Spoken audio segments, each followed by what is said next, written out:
Assalamu alaikum dear students. I'm sure you are doing fine with this course and you're not facing that difficulty in it. If you remember, in our last class, we talked about parts of speech, and then we talked about, the basic clause pattern. We studied the definition of a sentence, and we talked about what three characteristics are which qualify, some group of words to be called a sentence.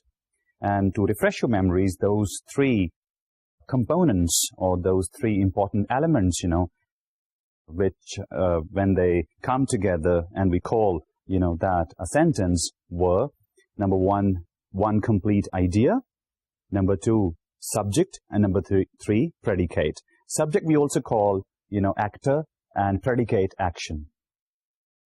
And we also talked about how to, begin our, sentences by different ways, or you can call that what are different types of, a subject. And you, studied, it can be noun, pronoun, it could be gerund, infinitive, compound, it could be noun clause. And then, you studied the predicate thing, and there we, talked about a predicate is a combination of, verb and verb completing elements.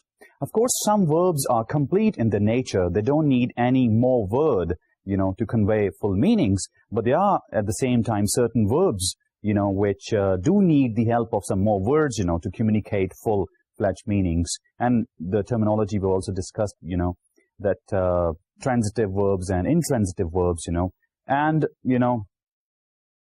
we talked also about the verb completing elements. And there we studied, there could be object, could be complement, and then, could be object complement, and could be, what you call indirect object. So this is what actually we talked about in our previous class. But if you remember, we didn't talk about, the past, present, and future of these basic clause patterns. Also, we didn't talk about action, the completion of it. Action is complete or it's incomplete. Today, we'll talk about, past, present, and future of the same basic clause patterns, and we'll also see how to describe in our sentences whether actions are complete or they are not. In the way of their completion. This is what actually we call tenses. You see, verbs are there and they change their forms. If you remember, we also talked about 5 forms of verb.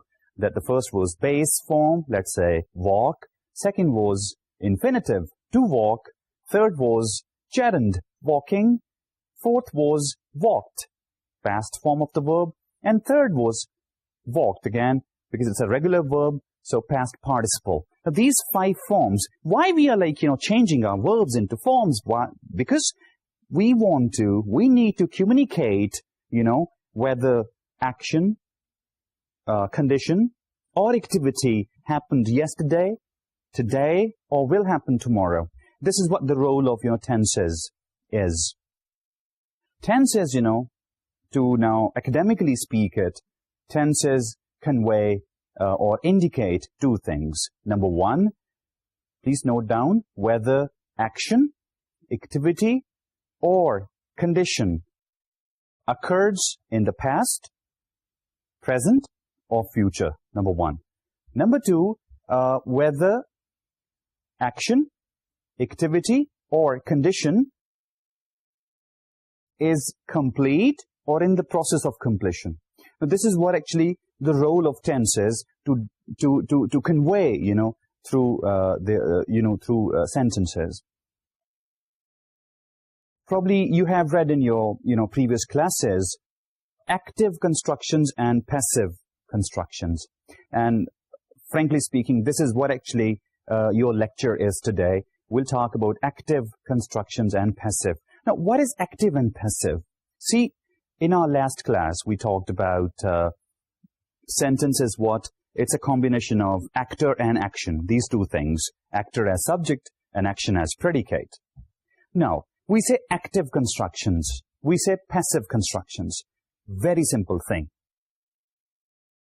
If your subject means actor dominates the sentence, or the importance is totally given to your subject or actor of your sentence, that construction is called active construction. I repeat, if the stress, importance, or the domination is with the subject or actor of your sentence, that is, what we call active construction.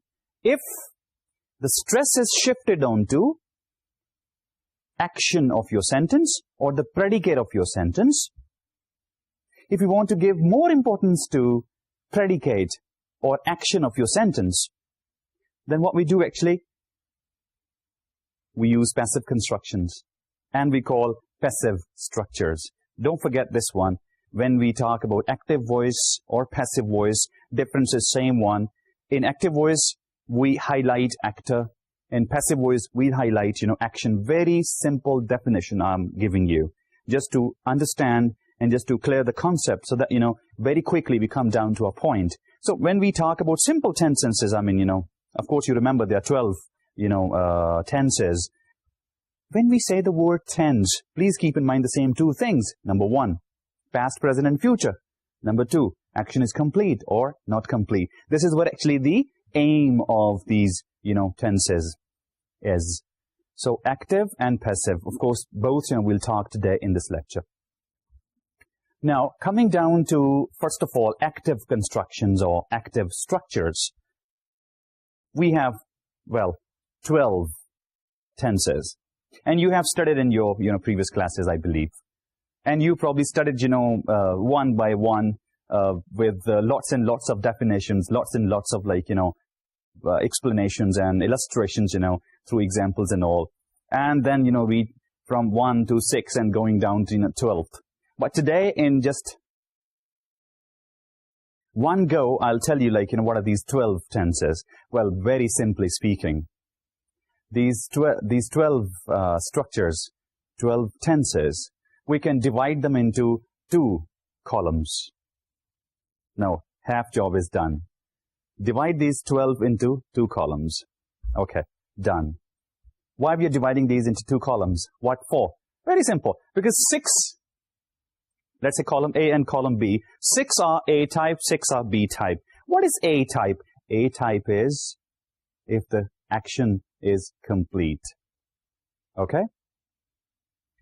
I repeat, A type is if the action of your sentence is complete. B type is if action is not complete, it's in the process of completion. It will be completed over a period of time. So, this is what actually you have 12 tenses. 2 types, complete action or incomplete action. Or you can say, in the process of, completion. Now, let's one by one discuss, these 6 and then the other 6 and also talk about, what function they perform. And obviously, there'll be, past and present thing. Before I go any, further, I would like to tell you that what verbs we're going to use in these, tenses.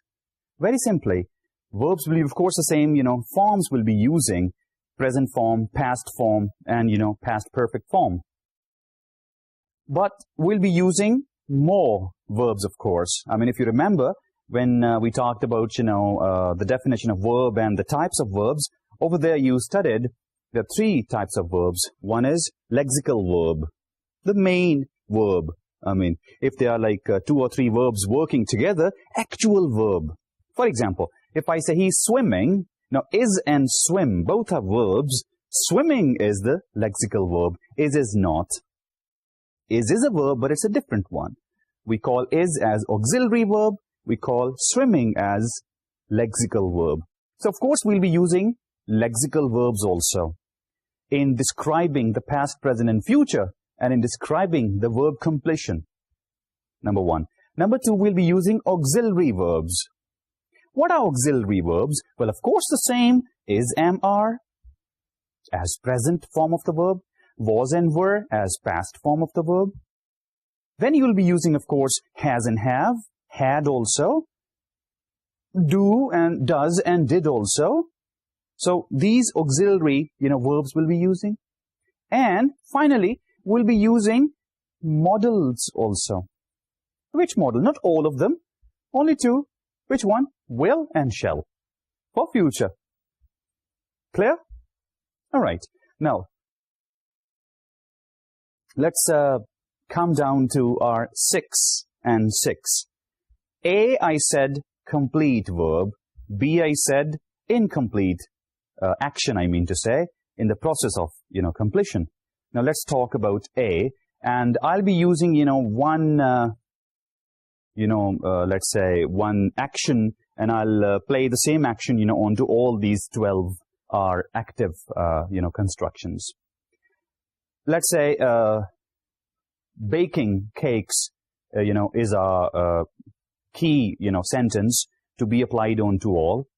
Like Aroma bakes cakes every morning, for example. This is our sentence, and we'll be, applying it all onto the 12. Let's first discuss now complete verb or complete action sentences or complete action tenses. The first one, I use the verb bake. Bake is a verb, of course, it's a lexical verb. Bake or bakes. All right? This is first action, complete action. She bakes cakes every morning. This is structure number 1. Let me first, take you through all 6 and then the second 6, and then we'll come back again and I'll give you, the, descriptions and definitions and their functions also. So, Aroma bakes cakes. Now this, verb or this action is complete. Second one, Aroma baked cakes yesterday. Now this baked is the past form of the verb. Third one, Aroma will bake. Now we are towards future. If I repeat, Aroma bakes means present. Aroma baked, will bake, future. Okay, let's go ahead. She has baked cakes. Has, from past to present. And she had baked cakes. From past to present in past paradigm. And the last one, she will have baked cakes. Now, in all these 6 structures, our action was complete. Bakes, baked, will bake, has baked, had baked, will have baked. In all these 6, our action is complete. It's not incomplete. All 6. And the difference is what? I'll explain you. Past, present, future, of course, but there are certain, structures which simultaneously exist on two, circles of past or present or future. Let's now see the category B. Over there, we again have 6 structures, and I said column B is what? Such actions which are incomplete, or they are in the process of completion. For example, Aroma is baking cakes. Or let's change the name here just to differentiate. Viola is baking cakes. Now, I'm not saying Viola bakes or baked. I'm saying is baking. Means in the process of baking. It's not done yet. Wait maybe 30 minutes more, and then you can have your all that stuff in front and enjoy yourself. So what I'm saying is Viola is baking, not in the process of. Present is shows present. Okay, Viola was baking cakes. Again, from present we went to past, but still action is not complete. So Viola is baking cakes, Viola was baking cakes. or Viola will be baking cakes. So it is what? Is baking, was baking, will be baking, and then has been baking, and then had been baking, and then will have been baking. In all these 6 structures, action is not complete, is in the process of completion. My dear students, try to understand the difference in Aroma and Viola's actions. Aroma's actions were all complete. Bakes, baked, will bake, has baked, had baked, will have baked. And Viola's action is what? Is baking, was baking, will be baking. See, ing verb shows, progressive constructions in the process of completion. Okay? And then has been baking, had been baking, and then finally will have been baking. Now, these are 12, structures, which are, of course, active structures. Why I call them active? Because action. Stress, of course, is on action. The agent of the sentence is very much there. What we call agent? Agent is the subject of your sentence. It's, very much there. Now, let's move towards, their definitions and their functions also. Let's take up the first one. Aroma bakes cakes. Now, this Aroma bakes cake, technically speaking, this is present indefinite sentence. Aroma bakes cakes. Now, what present indefinite tense functions? It describes repetitive work, someone's routine, someone's typical day, someone's job, which he or she performs every day, someone's habit, someone's hobby. Like I teach. This is my profession. This is my job. Someone goes to school every day. So this is someone's, routine. So that is the function of present indefinite tense, or the first completed action. Aroma bakes cakes. So when we say Aroma bakes cakes, actually what we are doing is we are talking about her everyday routine, her job, her hobby, her repetitive work. Present indefinite. And we use 2 auxiliary verbs to change in the same sentence into negative or into interrogative. When I say Aroma bakes cakes, you can say Aroma does not bake cakes. Now, this does not, this does actually is an auxiliary verb, and you made the sentence negative. You changed it into negative construction. Or if you want to make it question, for example, bring this does out of the sentence, start from does, and then the regular construction, it will be a question. For example, does Aroma bake cakes? And there'll be a sign of interrogation. So this is how this present indefinite tense, or the first construction which I said, completed action construction, it describes routine, it describes habit, it describes someone's job, describes repetitive action, someone's typical day. And we use 2 auxiliaries, do and does. You might be wondering where we use do and where we use does. Very simple thing. First person, noun upper noun. Second person, noun upper noun. It will be do. And the third person, will be does. I mean, he, she, it will be, does. And plural thing, of course, will be, again, do. Let's now go down to our second active construction, which is completed action, construction. And that is what? She baked. Aroma baked cakes. Now, this is not present action. If you bring again in your mind the forms of the verb, bake, to bake, baked. Now, baked is a past form. Automatically, the structure is talking about the past of your action. She baked cake perhaps yesterday. So we are talking about the past action, not today's present action, past one. She baked cakes. This is called simple past tense. Simple past actions. Like he came, he went, he studied, he talked about, he watched TV, he entered, he left. These are what? Simple past constructions. And we use one auxiliary, did.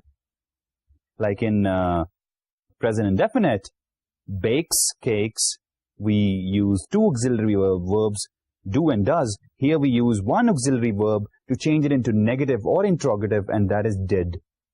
Like how? Aroma baked cakes. Aroma did not bake cakes. Question, did Aroma bake cakes? This is how from, present, from simple past to negative past and to interrogative, past you can move. Our third active structure showing completed action, Aroma will bake cakes. Now this will, of course, shows future. Please keep in mind, this will is not an auxiliary verb, this is modal. As I told you before, we'll be using not only lexical verbs, but also auxiliary and modals. So for future structures, we use modal, will or shall. So when we say, Aroma will bake cakes, this is showing future. We call it simple future or future indefinite tense, technically speaking. And here, simply you need to add not with it to change it into negative. Aroma will bake cakes, will not bake cakes. Future, same formula. Bring the word will, this modal verb, out. Start your sentence from it. The remaining pattern will be the same. Will Aroma bake cakes? So this is how, our past, present, and future, goes. Three more, completed action constructions. The use of has and have. Again, this is something interesting to discuss. Has and have. See, just bring in your mind three circles.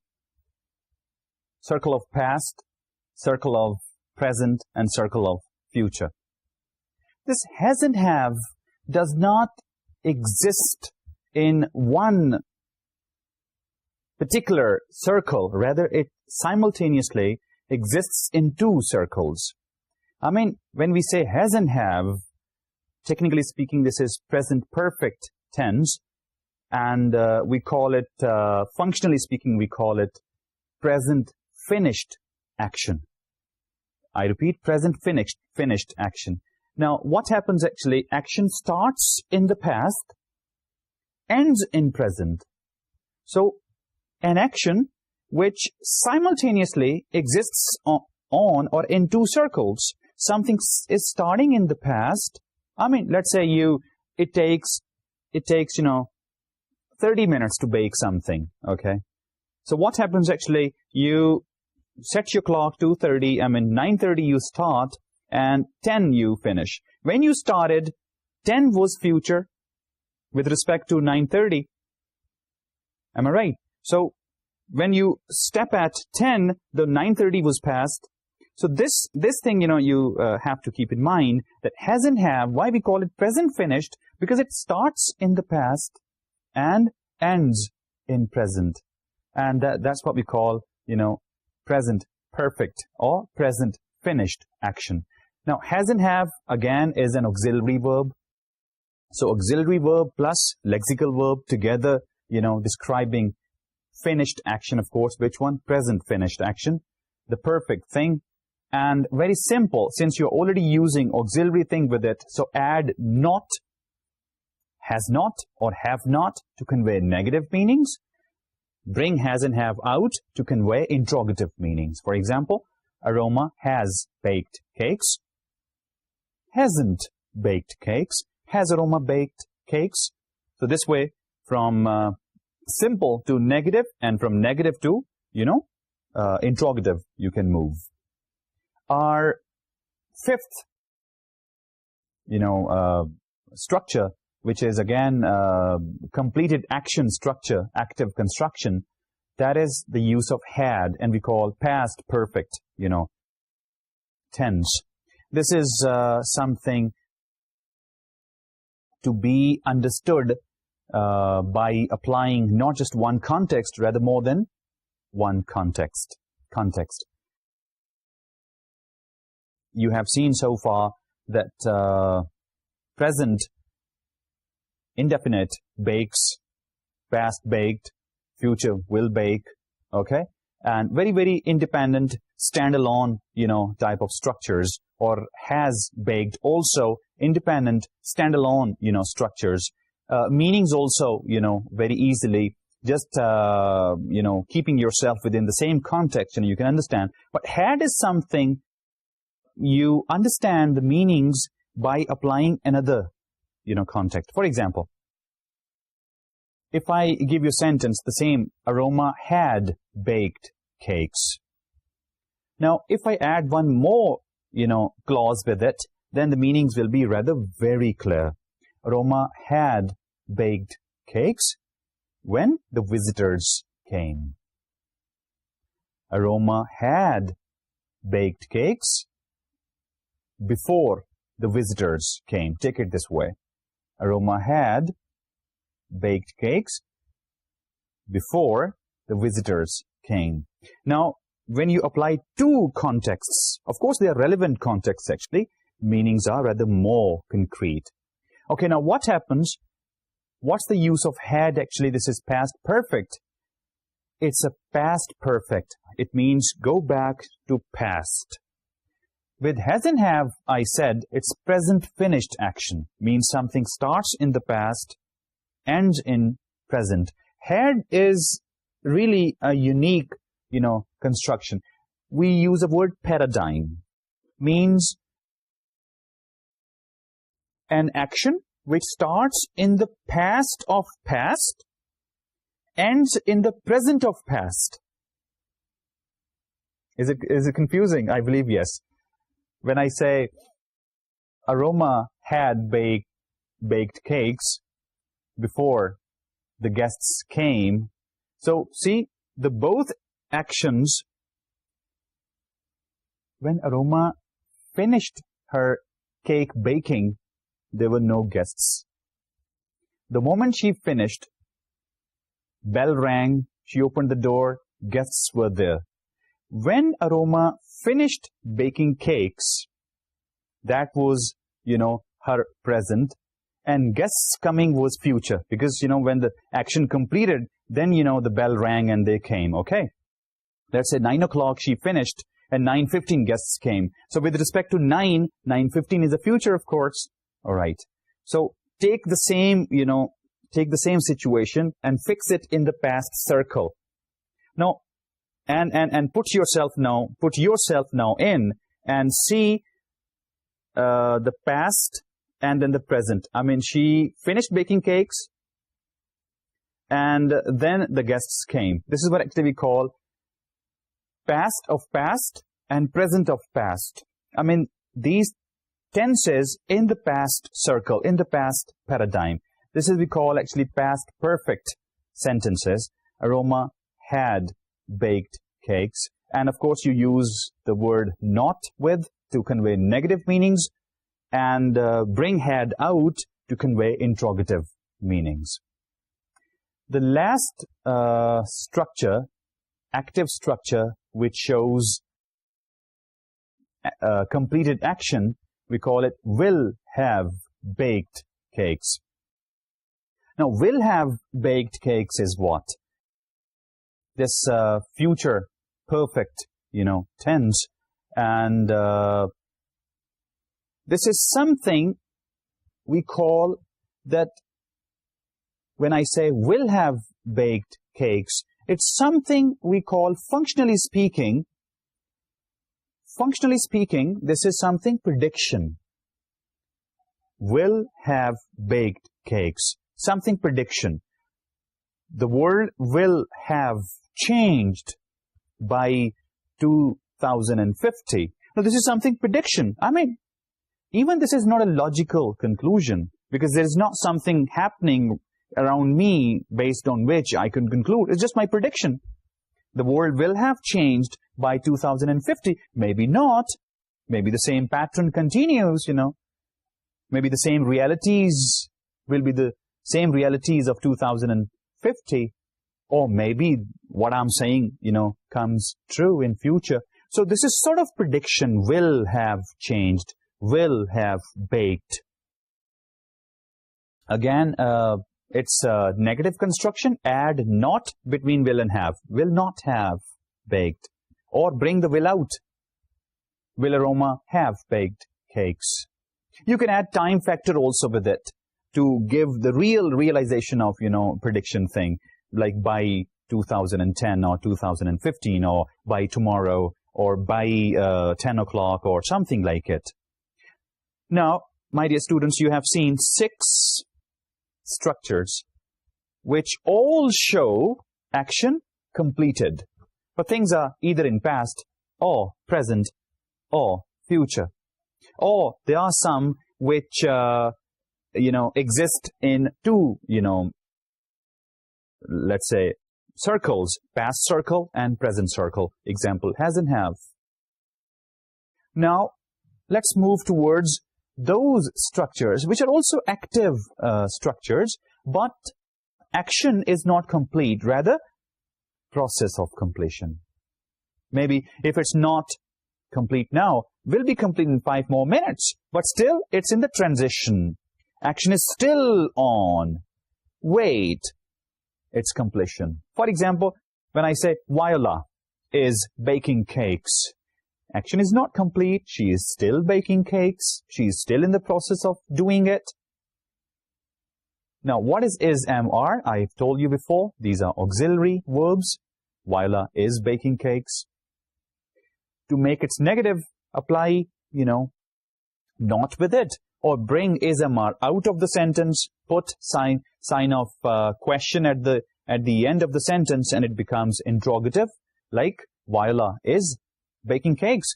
Viola is not baking cakes, or is Viola, you know, baking cakes. Now, this, functionally speaking, the use of is, am, are with the present participle, see, is, am, are, plus lexical verb, in present participle form. Present participle, don't forget please, ing, you know, verb. Now this, functionally speaking, describes present action of somebody. Like I'm teaching, you are listening, we are all studying, or you're watching TV, I'm watching TV, for example, I'm eating, I'm writing. So these are what? These are actually present actions. My present action, your present action. I'm not saying I watch TV. I'm not saying I teach. I'm not saying you listen. I'm saying I'm teaching. You are listening.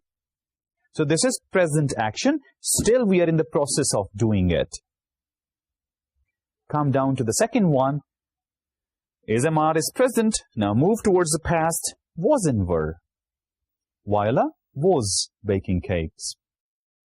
Now this is also interesting. You can understand it better by applying another relevant context with it. Like, Viola was baking cakes means she was in the process of baking cakes when the bell rang or when the visitors came. Viola was baking cakes when the visitors came. Now you get the concrete meanings. Past action. And you understood this past action by applying another context with it. Viola was baking cakes. Question might be in your mind, when she was baking cakes? Well, of course, when you came, she was baking cakes. When you came, where was she? Oh, she was in the kitchen. She was baking cakes. So, two contexts, of course, relevant contexts, make Meanings, of course, clear. Simply, you want to use its negative construction, use not, or bring the was out. Waila was baking cakes, Waila wasn't baking cakes, was Waila baking cakes. Now, go down to will be, which is a future continuous, technically speaking. And functionally speaking, this is sort of assumption, actually. Now, first, let me give you the sentence. Waila will be baking cakes. Now, technically, I've explained that this is, future continuous, but, and functionally, I said that this is sort of assumption. Look, if you ask me, Imran, what's your present action? I mean, this is, let's say this is 6:30. And Imran, what's your present action? I would say, well, I'm teaching, I'm speaking, I'm talking, I'm communicating. Fine. And you can ask me what Waila is doing. Now, so look, Waila is not present in this room. But of course, she must be present somewhere in some room, She is present somewhere in some room, in her room. And I know her very well, okay? I know what she normally, every day, what she does around 6:30. I know. This is well-study hour. Now, ask me, Imran, what's your action? I'll say, I'm teaching. Now, ask me, what's Waila's action? I'll say, she'll be studying. Now, ask me one more question. How do you know she'll be studying? Can you see her? No, of course I can see her because she's not present in this room. Where is she? Of course she's in her room. Then how do you know she's studying? Well, look, every day, she studies around the same hours. Every day, like, 6 to 8, she studies. Now, this is just an assumption. Why? Because I can't see her. So this is just an assumption. Based on what? Based on my daily observation and my daily knowledge. Maybe she's not studying, she's watching TV, Cartoon Network. But assumptions are the same way. Assumptions may be correct or incorrect, right or wrong, but of course based on your previous knowledge. So will be conveys sort of the same meanings. The difference now between is teaching and will be teaching is you can see with your own eyes. Will be teaching, of course, you can see because, of course, it's future construction. But more, it is sort of assumption based on your previous 1 month, your teacher's schedule. 6 o'clock he starts, it's 6:30. So you can say, well, my teacher will be teaching. Why? He always 6 o'clock starts, it's not 6:30. In class, will be teaching, of course. Sort of assumption. How to make it negative? Very simple thing, add not. Will not be, or bring will out. Will he be?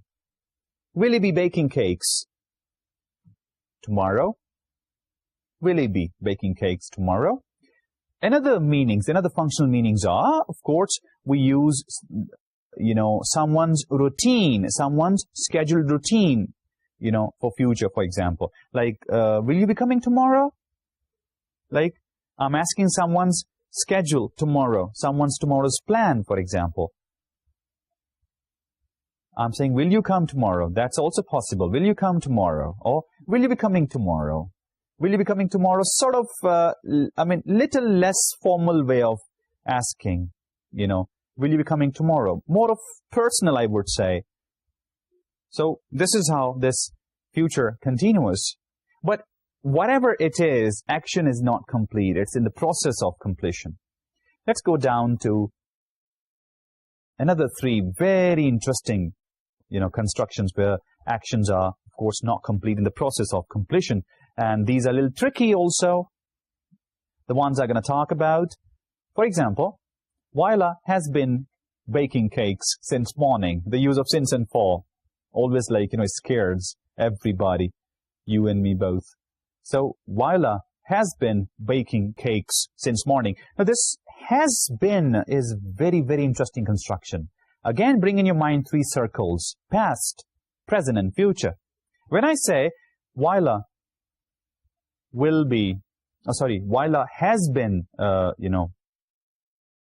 Waila has been baking cakes since morning. It means she started her work in the kitchen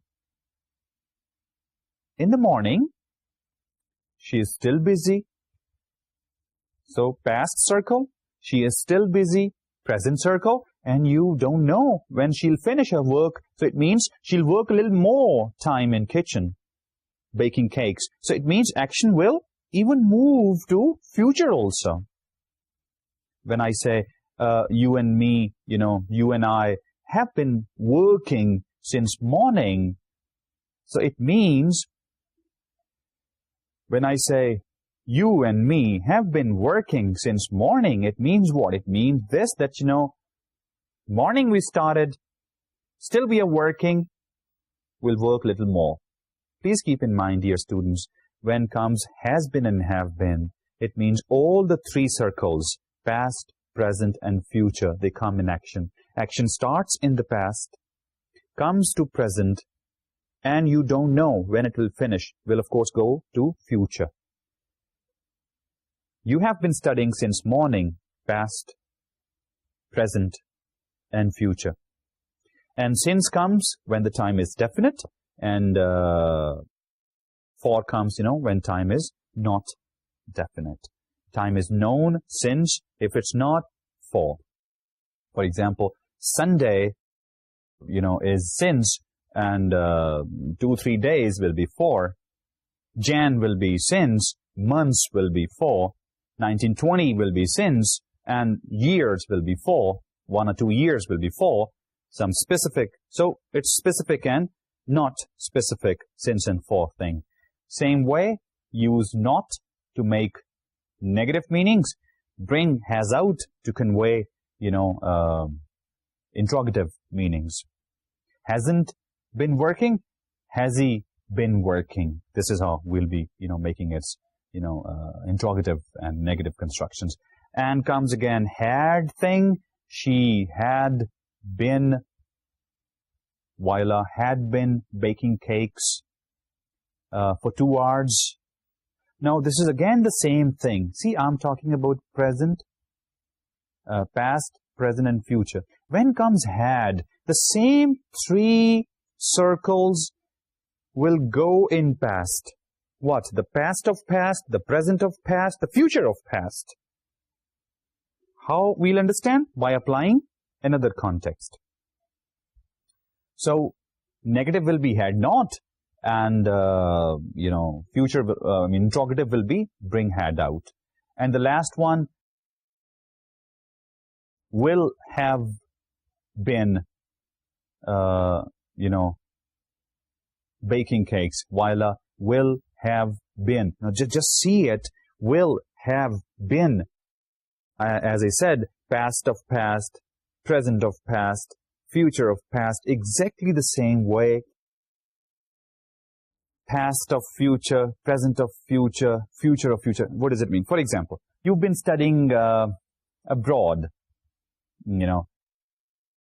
for some time, and now you are coming back home.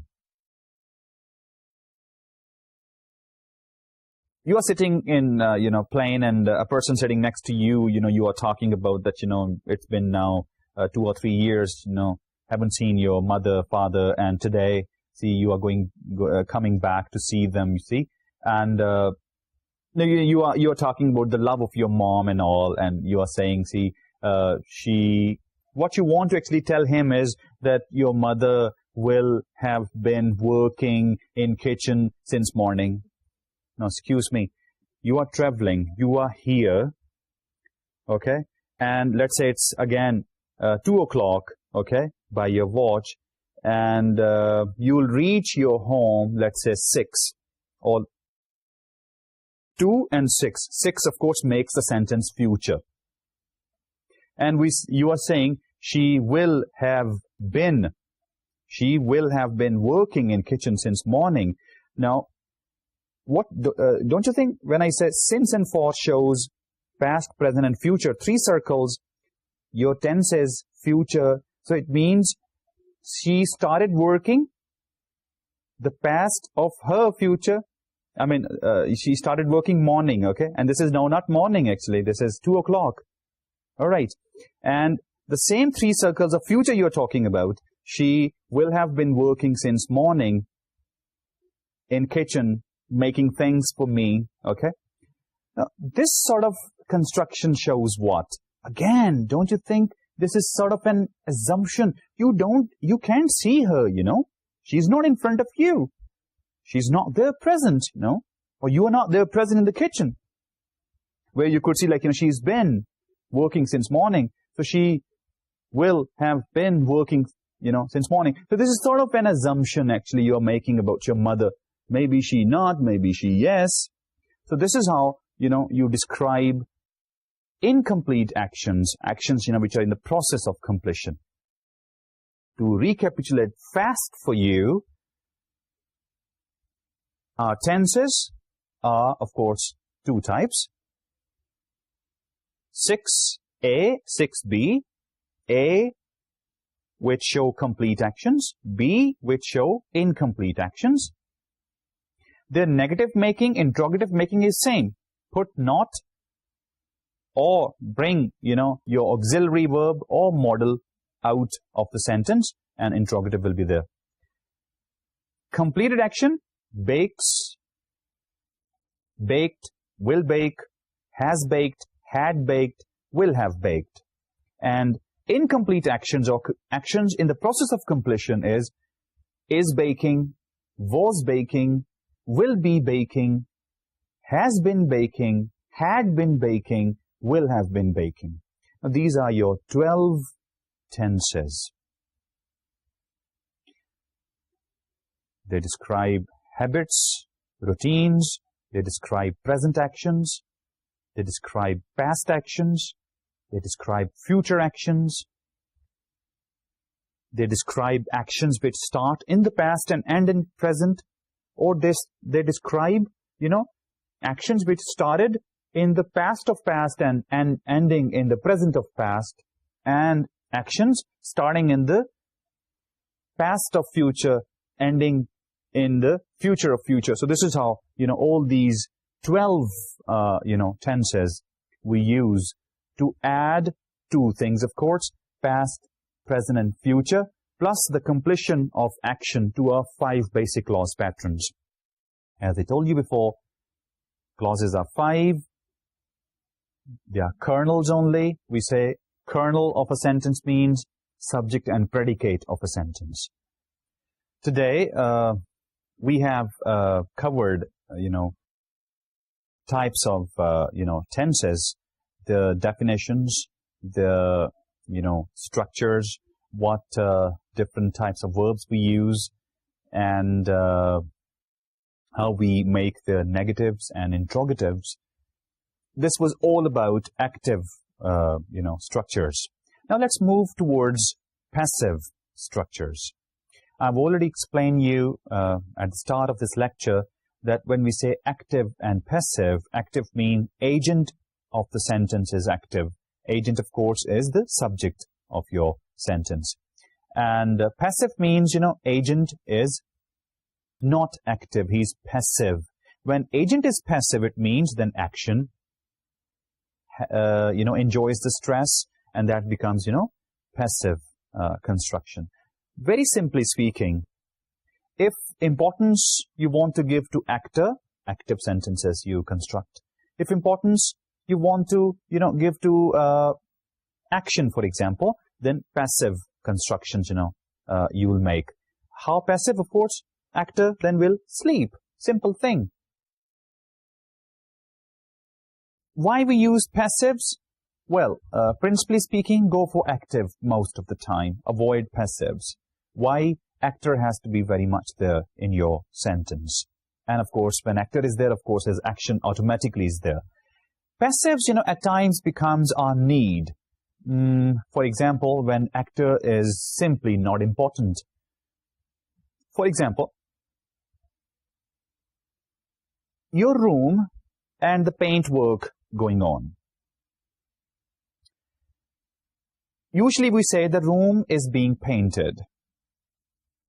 We do not say who's painting the room.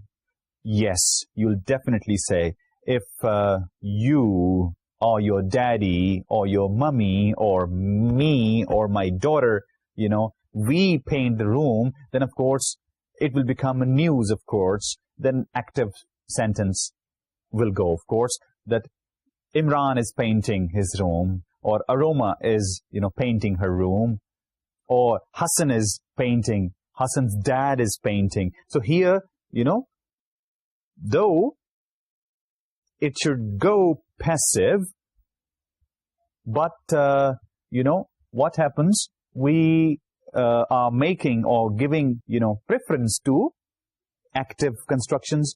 Why? Because, here, importance of actor. Why? Because it's something really unusual thing people are doing. In routine, room is being painted. Passive construction. No need to tell who is the actor. Well, you hired somebody, he came to your place and he painted. So importance goes to action only, not name of that person, not actually who is he. But if you do yourself, then of course we'll say prefer active. Why? Because it's something really interesting to tell that, your daddy is painting your room. So this is how we switch over from active to passives, and of course vice versa. And at times, it, in case of some sensitive situations, where it's not good actually to talk about actor, why action, activity, or condition is something negative, something not good actually, something indecent, not that dignified actually. So we hide actor. We don't, make actor on. Why? Because it's sort of like, blamish thing. I mean, for example, if I say, you left the tap open, don't you think it's sort of a blame? The sound is like, as if blaming. You left the tap open. Whereas it should be this way, the tap was left open last night. Now, which one you think is better? Of course, if you say the tap was left open last night, this is how you can also convey your message. I mean, if the person who did it is sitting in front of you, of course he'll take ears that, yes, you are talking about me. Why to pinpoint for negative situations, actors? We also use passive, constructions in this case. Let's now quickly go back to, our passive constructions. I'll try to cover half of these constructions today and half, in my next lecture. Let's talk about same Aroma's, situation. Aroma her action was complete. Waila's action was in the process of completion. Let's go back to Aroma again. And I'll not give you full sentences, rather, I'll just apply passive, constructions onto the verbs, actually. The first verb was bakes. Present, indefinite tense, bakes. So this structure, when the verb form is in present form, bakes, if you want to change this verb into passive situation, you will apply auxiliary is, am, are. Like the sentence is, Aroma bakes cakes. Cakes is a plural, so you'll use the sentence this way. Cakes are baked by Aroma. Now, what actually we did? What actually we do in when we move from active to passive? Very simple. Subject we change into object. Subject goes into object. And the object goes at the place of subject. Subject becomes object. Object becomes subject. Like in the sentence, Aroma bakes cakes. Aroma is a subject. Cake is something which is object, right? So you change these.